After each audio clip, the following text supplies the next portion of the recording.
महापूजा के आखिरी दिन तक उसे रोकना ही होगा, वरना महाविनाश होगा। चंदेरी को अगर कोई मुसीबत से बचा सकता है तो वो तुम हो। ওয়েলকাম টু দ্য সমালোচনার দুনিয়া। তো বন্ধুরা, আজকে আমরা কথা বলতে যাচ্ছি স্ত্রী মুভি নিয়ে। তো বন্ধুরা, স্ত্রী সিনেমাটা অলরেডি রিলিজড হয়ে গিয়েছে এবং সিনেমাটা ভাই মার্কেটে অনেক অনেক অনেক ধুমধুমার দেখাচ্ছে এবং প্রথম দিন যেদিন স্ত্রী মুভিটা রিলিজ হয় সেদিনই ভারতের মার্কেটে ৭৮ কোটি টাকার বিজনেস করেছে বন্ধুরা। এবং সেই ইনকামে বন্ধুরা স্ত্রী টু এর খুবই খুবই খুবই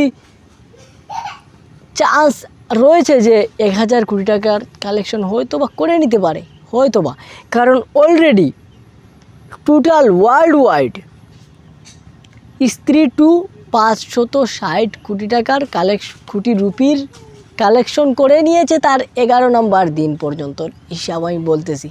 এবং সেটা বন্ধুরা ১,০০০ কোটি টাকাও চলে, ১ কোটি রুপি ভাই, টাকা না, রুপিও চলে যেতে পারে এবং ওয়ার্ল্ড ওয়াইড। তো বন্ধুরা, আমরা যদি বলি সিনেমাটা কেমন ছিল বন্ধুরা, সিনেমাটা অসাধারণ ছিল।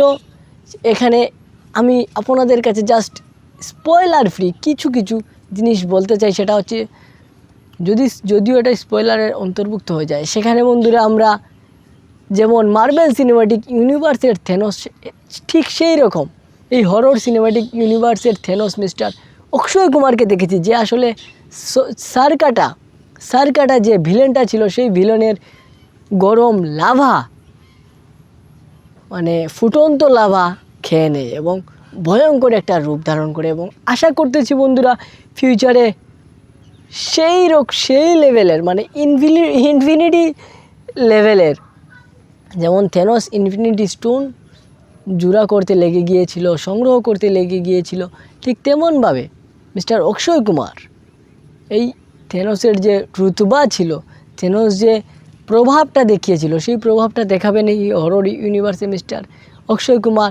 আর বন্ধুরা, তাছাড়া স্ত্রী টু এর ভিলেন ছিল সারকাটা এবং আমরা দেখতে পাই যে শ্রদ্ধা কাপুর ঠিক স্ত্রী ওয়ানে ঠিক যেমন টাইমে এসেছিল, ঠিক তেমন সময়কালে স্ত্রী টু এর এই প্লটে এসে হাজির হয় বন্ধুরা। আর এখানে আরও কিছু কেমিও ছিল, মিস্টার বরুণ ধাওয়ানের ভেরিয়ায়ের কেমিও ছিল এবং বন্ধুরা সাথে ছিলেন, যেটা আপনাদেরকে বলেই ফেলেছি, আমাদের অক্ষয় কুমার আর রাজকুমার রাও বন্ধুরা ভালো অ্যাক্টিং করেছে। এবং লাস্ট পর্যায়ে ওনার যে ভয়টা ছিল সেই ভয়টা কাটিয়ে উনি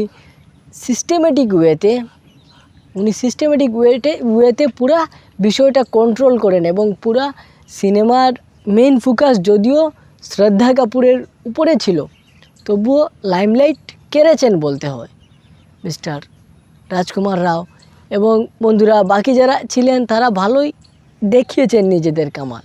আর বলিউড এমন একটা জায়গা বন্ধুরা যেখানে একদম ছোটো রোলের জন্য যাদেরকে কাস্ট করা হয় তারাও কিন্তু নিজেদের কামাল দেখিয়ে যায়। হলিউডও সেম সিস্টেম।